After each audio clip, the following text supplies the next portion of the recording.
Is there a sound effect? I don't know. I'm trying to use sound effects at the beginning, so we shall see. Anyway, howdy, nearly senior citizen here. Greetings, boys, girls, and to all of our non-binary friends, and welcome to this, a brand new day.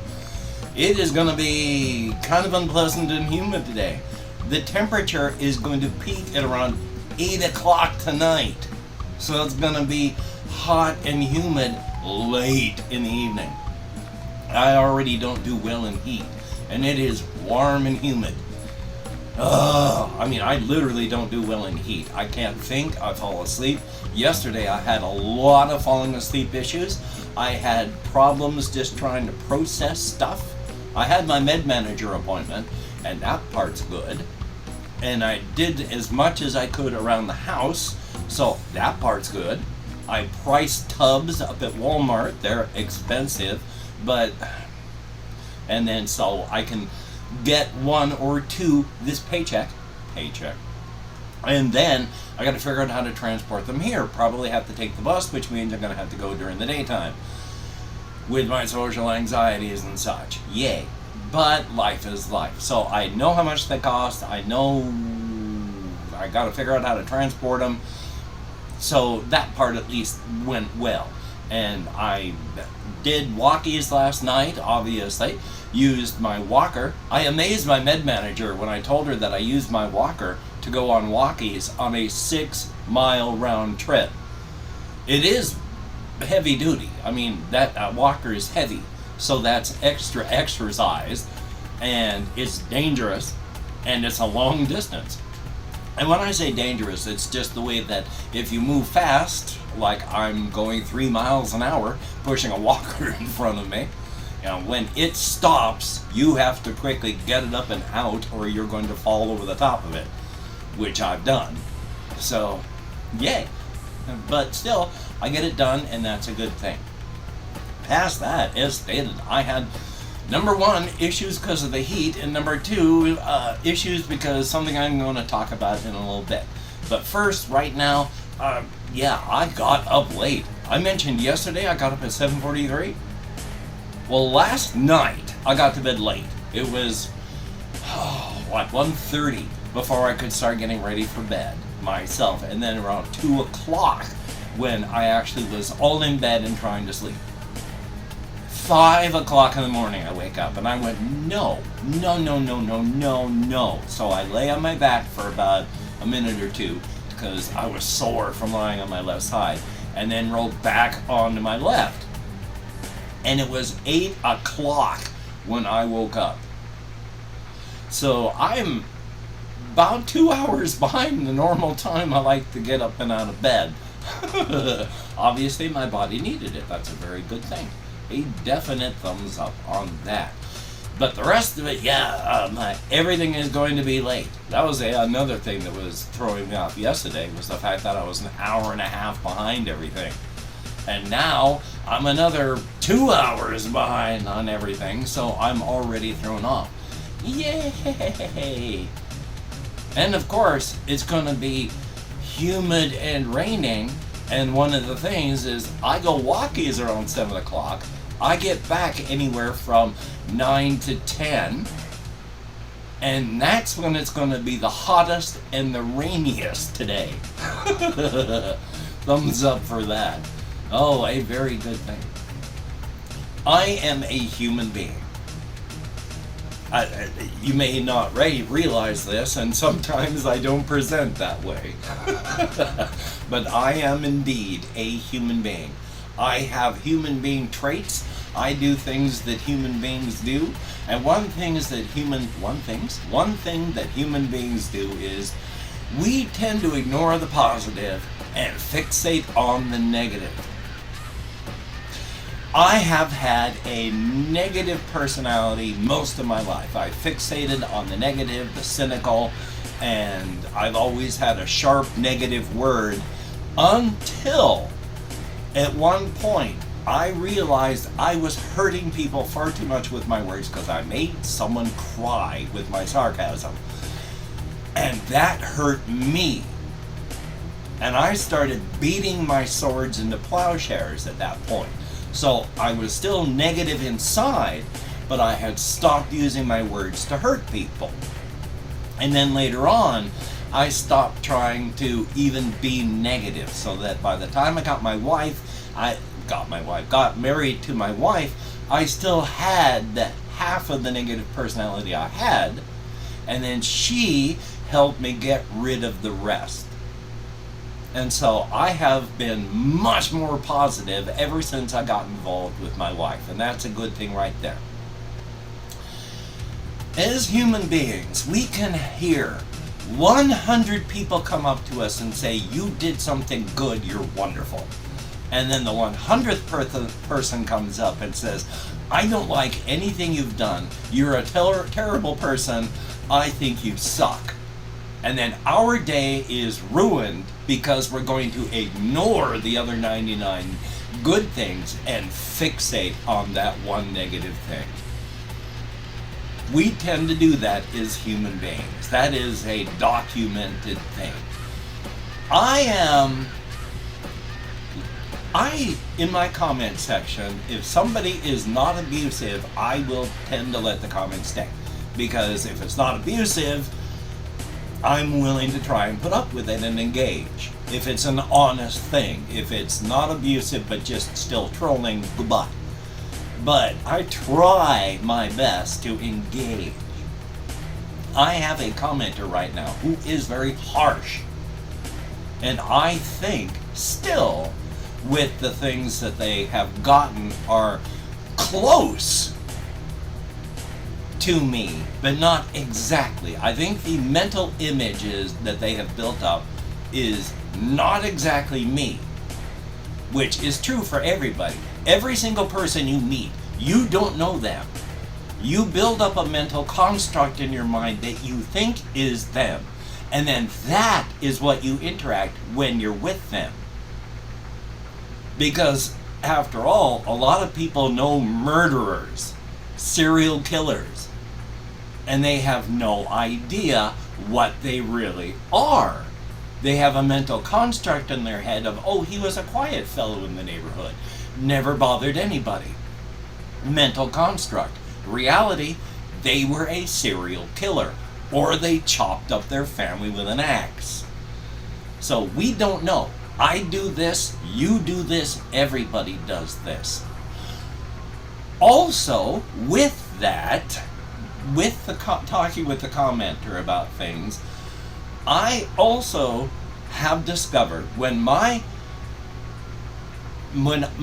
wife died, my support network vanished, and I have difficulty now.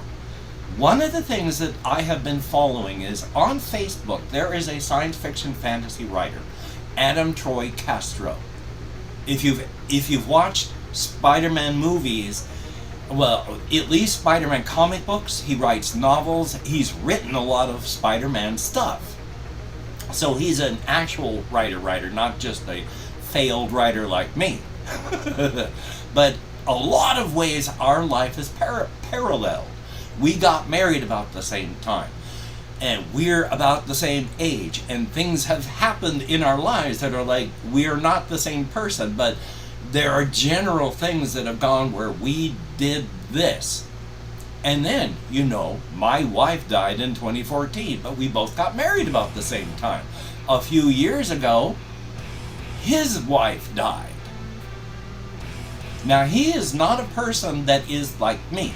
He is personable. He goes to conventions. He has talked to people. He and his wife knew people for decades, because he knew her before getting married. But even at that, they had 20 years of knowing some people. When his wife died, people that he thought were dear friends cut him off. Said, don't contact us. We don't want to see you. People that for 20 years he thought were close friends went, goodbye, don't contact us. His support network vanished. Are we the same person? Is he a negative person? Because he had and suffered through the same things that have happened to me after my wife died. My support network vanished. People went away. People that I had known for decades, gone. So part of what has happened to me with the, my family, my friends, has happened to other people, and is a fairly regular occurrence with this is what happens.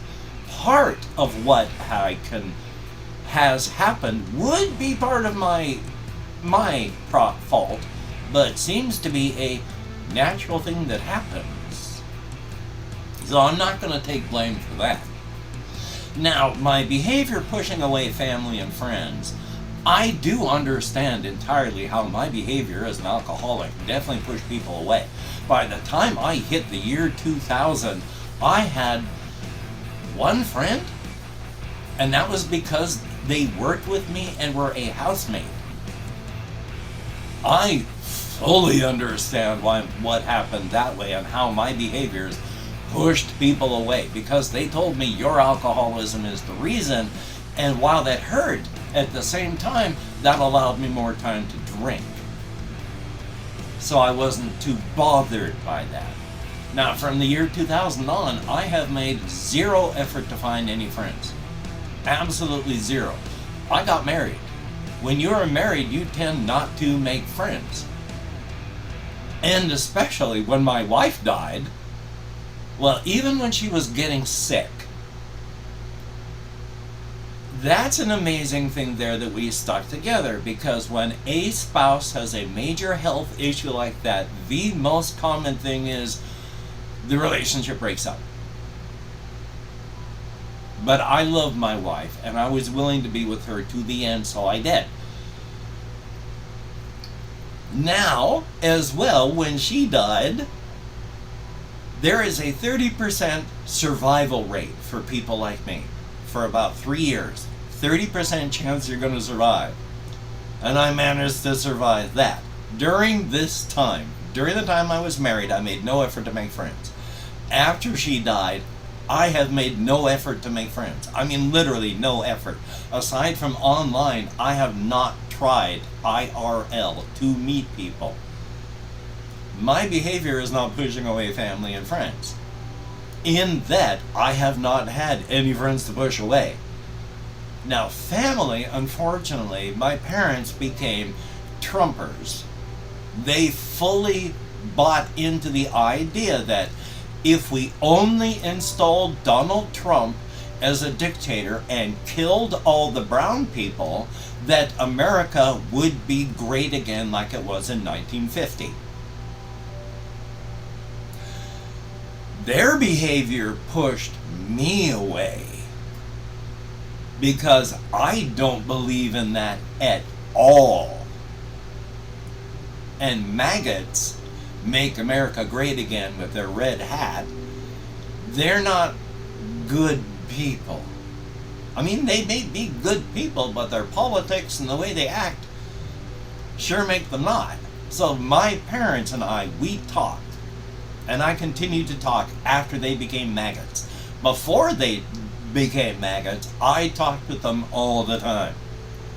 I have called with and talked to my sister, and I maintained conversations with them, and she has not pushed me away. The people in my life that were not my in-laws, I didn't push away. If they got pushed away, it was because they pushed me away. And then my brother-in-law, again, with my sister-in-law's family, my brother-in-law hated my sister. My brother-in-law hated my wife. My wife hated my brother-in-law. I mean, to the point. I mean, she always talked about how much she hated him when it came up. She had pitched a phone book at his head from across the room once. She doesn't do that. And my brother-in-law is the kind of person that has been banned from going into 1 million buildings in town because of his abrasive personality. And as much as I didn't want it to happen, they became my guardians for my children, where I had very, very little influence or contact. When my wife, when I say she was dying for 10 years, she was, because the first 2 years of our life were rough on her health. She took a handful of medications, a breakfast stomach's full worth of medications every day, even before this heart surgery she had. Once she had heart surgery, 2 years, not even two, first year was okay, and I got to raise my daughter for a year and a half.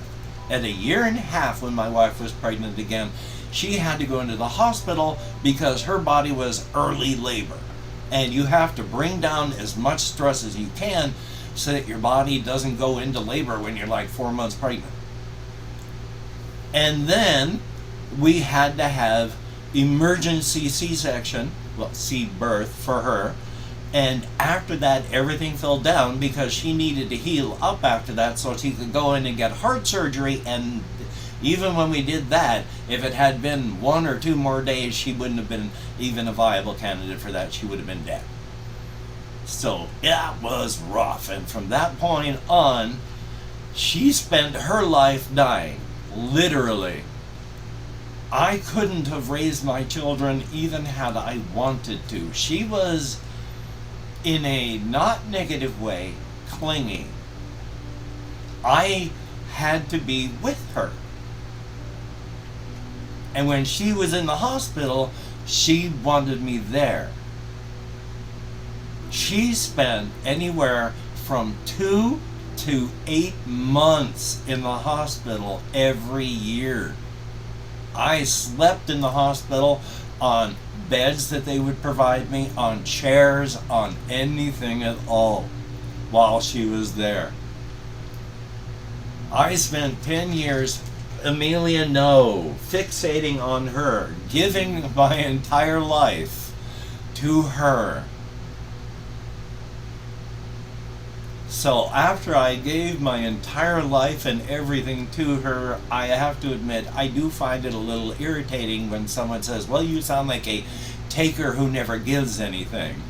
After I have used my entire life as a nurse's aide, giving everything I had to help these old people in their lives be the best they could, and then afterward giving my life to make sure Jennifer had the best life she possibly could while she was dying.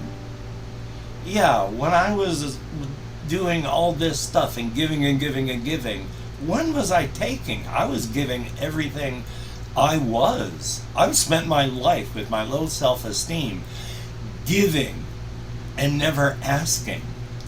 I'm not a drain, even now. I don't talk IRL with anyone about my problems. I'm always, what can we do now to get your stuff done? When I can, of course, depending on how my social anxieties will let me do things. But I'm not the person that sits and talks about my problems. You have to drag my problems out of me, because when I'm talking with people IRL, I'm like, well, you know, my stuff is rough, but how was your day? To talk about them and their things. Amelia, get away from the door. Ugh, she has been so much fun of late. But yeah, I have and do my best, and I know that my personality, because of various things, is not everyone else's. I have to wear masks to deal with people because on a textbook fashion, I understand how people work. But in a face-to-face IRL fashion, I don't. I am neurodivergent, and one of my issues with neurodivergence is I don't understand how people work. This is why, even now, I have times where I don't know how to react to certain people, and everything I say or do just pisses them off more because I don't understand how people work. On a textbook fashion, again, yes, so I know, hey, I should be sympathetic here. Oh, I should be doing this here. But I gotta figure out what I should be doing up here and then express it. Yeah, I understand and always have that my behavior is not normal. My behavior pushes some people away. That is why I have always made an effort to funnel around that to do my best. I am only human. I can only do my best. So, yes, I have been letting some of these comments about my behavior live inside my head rent-free for the past 24 hours from the comments that were given, because I disagree with some of them quite a lot. But I have left the comments up because they are not abusive. Now, based on what I have done in my life and told you about, based on the way I talk, based on everything I've done, just read the comments and then apply them to me and see if they fit your mental construct, because you have a mental construct of me and everybody has a different and separate one. That's all I can say. I can't really influence how other people think of me, and I try to present myself as best I can, but even now, I have not tried to make friends. I have not tried to make a friend for about 30 some odd years. After I lost my friends through drinking, I've never tried to replace them. It has just been a slow drop off and then me. And with family, I didn't try to push anyone away there. Again, I say my parents became maggots. My in-laws, I tried to remember the word and then failed. Father-in-law was a psychopath that had my mother-in-law living in terror for decades. There was nothing about him that was pleasant, and he actively hated me because I married his daughter. So I don't think it was my behavior that pushed them away. I think it was their behavior that pushed me away. I liked the mother-in-law. She would come down for visits where she would go to my in-laws' house and spend a weekend cleaning it, because my in-laws would make the house filthy. So I liked her when she came down. So my parents pushed me away by becoming maggots. My in-laws pushed me away by the father being a psychopath. Literally, when my wife and her sister and brothers were children, he crashed his didn't crash it, but used his patrol car to try and push the school bus off the road so he could kidnap his children and take them to Alaska. He was a psychopath, and he had been a sheriff in that geographical area. So yeah, I don't think it was me that pushed them away. And then my genetic father, the only other person that came up in my life recently, he died too. So some of the criticisms are close, and some of them I feel are so far off you're really talking about somebody else. The mental construct you have is not good enough. But I have been thinking about that because as a human being, I'm fixating on the negative. But being that it seems to be presented in at least an earnest and meaningful way, without trolling, without being abusive, though some of them came close. Take a look at the comments. Apply them to what you have seen of me. Be aware, we all as human beings wear masks.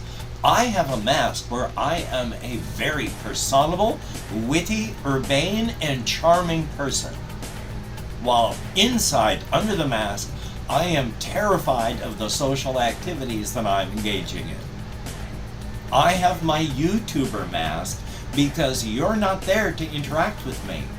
Were we talking, it would be different. But because it's not, and while I'm talking about the stuff that bothers me in my life, I do have that YouTuber mask because I'm talking to a camera and not an actual person.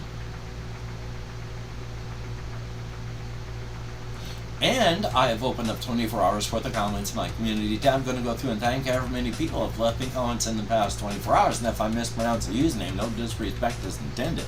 Also, I do want to thank each and every one of my Patreon patrons. Without your help, I would be hosed like a literal Christmas monkey. And I don't want that. I've seen how Christmas monkeys get hosed. It's not pretty. So thank you, each and every one of my Patreon patrons who are beautiful and awesome people. Anyone who has donated to my GoFundMe or my PayPal in the past, thank you so very much. It is appreciated to no end. Oh, holy smokes, I need to get my payment for Comcast to my housemates over the weekend. Oh boy! And, yeah, so let me call up my Chrome after I did this all out of order. And we have got to roll back up to the top of the screen. Jesse Koskinen. I tried playing some actual physical card games with others. I don't understand card things, so card stuff. There's my head. If it's card based, I have problems. Joy for being neurodivergent. But hey, if you can do it, that's a definite thumbs up. These card games are popular for reasons. They're fun. So thumbs up and good luck. And oh, those dungeons in Daggerfall, they're good. They're just hard to navigate. And then we have JAYY, thumbs up, thank you very much. And I gotta call up my sister, which since she's married and lives in another state, I always forget that she exists. That's my head though. I am out of sight, out of mind, and that involves people too, because my sister's life is her life. I forget I have a sister. I have told people I'm an only child. And then I had to be reminded, don't you have a sister? Oh yeah. So I need to call her. It's been about a year. So, we have, oh boy, I can't even, just a moment, I gotta increase the text size. There is Yamil. Thumbs up. Thank you very, very much. Greatly appreciated. Raglanders. It is hard. It is difficult. You've been harsh. You have not been abusive, except for that one thing about the, calling me a dreaming person. That was a bit rude, but not abusive. But yeah, they're harsh, but you haven't been abusive. So, and there's Floramu, thumbs up, thank you much. And Chris, back to Chris. Okie dokie. RJ Mitchell, greatly appreciated. Always good to see you. We have 77 Arcturus. I am sorry that I spent this whole time fixating on other things. There's stuff I want to talk about, but about everything that you've talked about as well. So, thumbs up. And that is it, everybody who spoke to me. And again, I am sorry that I fixated like a human being on this. But I'm also a person that, because I don't have friends, because I don't have anyone to talk to face-to-face IRL, but I'm still a human being, talking to the camera and interacting with people in comments does provide me with some of the social contact I need. So if you watch, and you watch this far, thank you so very, very much. It is appreciated to no end. I would be nowhere where I am up here without all of you out there. Thank you so very, very much. And I'm going to try and just take the day easy. It's 10 minutes after 9. This is going to go up so late, it's crazy. Am I going to get something else done for the rest of the day? Probably going to do a Daggerfall thing, though I do want to do other games. Again, I'm just fixated on Daggerfall right now. I'm going to start doing the one day this game, one day this game, and then go like this, so that I'm doing more than just one thing. I know that Daggerfall is not the most popular, especially in comments. People have said, I like Morrowind better. I like Oblivion better. So both of those would be more popular. But I'm fixated on this, and since I'm trying to do the channel and everything I do to keep myself sane and grounded, right now I'm fixated on Daggerfall. It's gonna change soon. But I hope you can get done with the things that you would like to get done. And it being a weekend, at least here in the United States, it's just started on Saturday. Well, I mean Friday night, but still. Hopefully you can have a very, very good and fun time too. So, until we meet again, you take care. Have a great day today. I will see you on the flip side, and that is indeed a very good thing. I haven't talked about my arm. My arm really frickin' hurt this morning when I woke up. Oh my God, my shoulder hurt. Even now, having taken my handful of meds, it don't feel good. Thing is, it never will until I have surgery, and it will only feel worse because the space the nerves come out on this side are so tight, it is pinching my nerve all the time. And on this side, it's getting pinched so that it's starting to get irritated. So this arm's going to be as bad as this side soon if I don't get that done. And of course, as I mentioned yesterday, if it gets pinched so tight that the cerebral spinal fluid can't flow properly, that's going to be your problem, even before it gets so tight it squishes my spinal cord. So, let me find and turn this on. Yay! You take care. Have a great day today. I'm sorry that this is over a half hour today. My vlogs are getting longer and longer. I bet no one even watches these to the end. I wouldn't blame you. Hokey smokes. You take care, and I'll see you on the flip side.